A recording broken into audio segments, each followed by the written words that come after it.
दुनिया में हर शख्स अपनी जगह निगहबान है और जिम्मेदार है उन लोगों का जो उसके मातहत हैं, उसकी रियाया हैं। ये मातहत वो लोग भी हैं जो आपकी वर्क प्लेस पे आपके अंडर काम करते हैं, और वो लोग भी हैं जो आपके अहले खाना हैं, आपके बच्चे हैं, आपके छोटे बहन भाई हैं।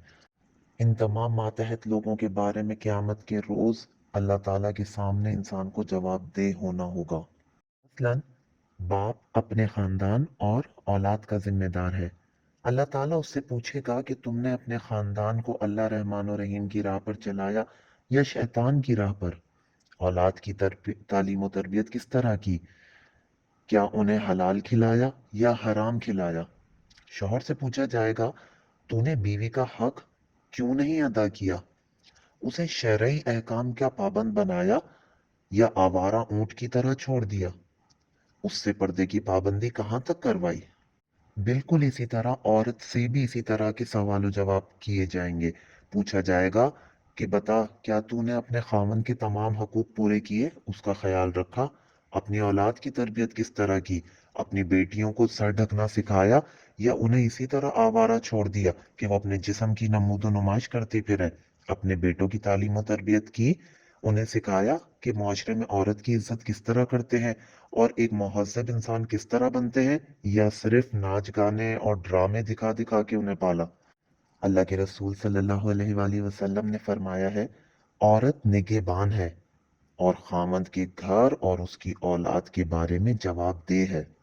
इसी तरह एक और जगह इरशाद होता है, तुम में से हर एक निगहबान है और तुम में से हर एक अपनी रैयत के बारे में जवाबदेह है। रैयत यानी उसकी रियाया, उसके मातहत लोग। हर महकमे का अफसर अपने महकमे का जिम्मेदार है। गवर्नर अपने सूबे का और सदर पूरे मुल्क का जिम्मेदार है। वजीर आजम से पूछा जाएगा कि तुमने हुकूमत किस तरीके से की। हदीस में आता है कि हुक्मरान निगहबान है, अपनी रियाया के बारे में जवाबदेह है। अंबिया से उनकी उम्मत के बारे में पूछा जाएगा, वालदैन से औलाद के बारे में, और औलाद से वालदैन के हकूक पूरे करने के बारे में पूछा जाएगा। असातिज़ा से यानी तमाम टीचर्स से उनके स्टूडेंट्स के बारे में पूछा जाएगा। उल्मा से अवामुन नास के बारे में पूछा जाएगा कि उन्होंने सही इल्म आम आवाम के अंदर ट्रांसफर किया या कोई खयानत की।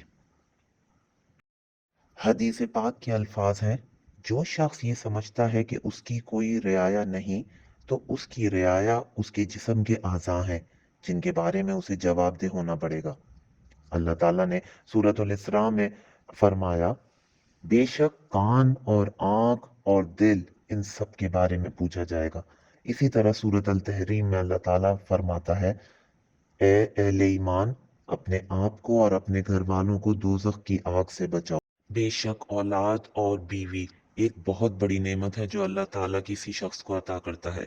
जिसने अपनी औलाद को और अपनी बीवी को दीन के रास्ते पर चलाया तो उसने अपने लिए जन्नत का माल अल्लाह के सामने सुरखरू हो गया।